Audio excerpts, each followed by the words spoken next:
Імя гэтага чалавека абышло ўсю Европу. Аднак з аднаго боку мяжы яго называлі шчытом і апошняй надзеяй дзяржавы, з другога чалавекам, які, відаць, прадаў душу д'яблу. Бяспечна толькі адно. За ўсё сваё жыццё гэты Літвін не зведаў аніводнай паразы. Аднойчы ка двару вялікага князя літоўскага, рускага і жамойцкага віценя прыбыў падарожнік. Ён паклаў свой меч і пажадаў верна служыць літвінам, але гэтая прапанова была сустрэта вельмі недаверліва. З аднаго боку падарожнік быў нашчадкам вядомага Александра Невскага, з другога Таўмонта, забойцы першага літоўскага караля Міндоўга. Спрэчка паміж уладарамі ўзнікла з-за жанчыны. Кароль запрасіў княгіню на пахаванне яе сястры і вырашыў узяць з ёй шлюб. Яе сапраўдны муж Таўмонт не змог доўга цярпець гэтую ганьбу.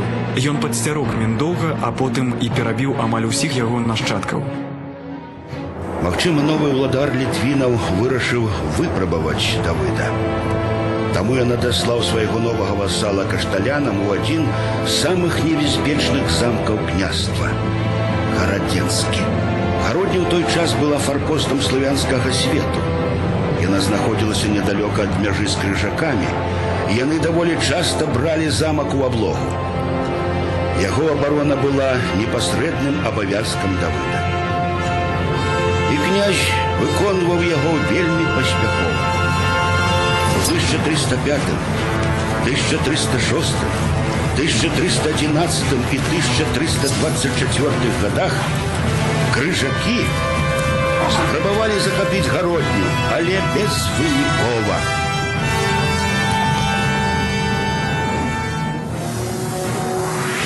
Прозвішча князя Давыда – Гарадзенскі, атрымана пасля ўдалых дзеянняў падчас аблогі горада, а шчыт панямоння, па некаторых звестках, атрымана пасля абароны сталіцы Вялікага княства Навагрудка. У 1314 годзе, калі крыжаносцы напалі на Навагрудак, Давыд з невялікім войскам падпільнаваў іх і ледзь не напалову перабіў, захапіўшы 1500 коней і нарабаваных дабро. Прайшоўшы крыжацкім шляхам ад Навагрудка в адваротным кірунку, Гарадзенскі князь знішчыў усе варожыя атрады. Тым самым адступленне недабітых рабаўнікоў ператварылася ў бязладныя ўцёкі. Назіраючы за гэтымі ўдалымі вайсковымі дзеяннямі Давыда, наступны князь Гедамін вырашыў парадніцца з ім. 5 дачок Гедаміна ўзялі шлюб з каралямі, вялікімі князямі, а 6-ую ён выдаў за Давыда. Хутка в іх з'явіліся першыя дзеці. Давыд вырас у Пскове. Таму, калі яго жыхары запрасілі дапамогу ў барацьбе з крыжакамі, гарадзенскі кашталян не змог ім адмовіць. Фактычна, гарадзенскі кашталян з'яўляўся яшчэ і пскоўскім князем. Пскавічы некалькі разоў прапаноўвалі яму заставацца ў іх назаўсёды, але пасля кожнага паходу Давыд вяртаўся дадому. У 1324 годзе Давыд адбіў чарговы наступ на Пскоў, але па вяртанні застаў толькі попел.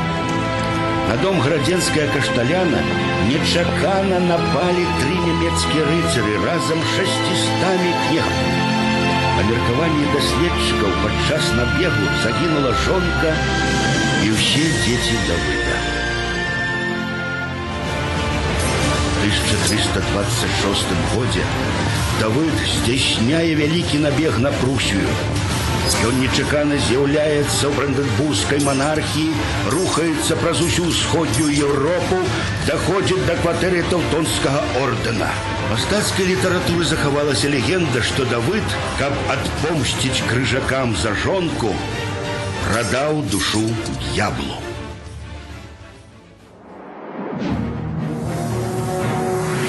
На думку даследчыкаў, сакрэт поспехаў Давыда Гарадзенскага у незвычайнай ваеннай тактыцы.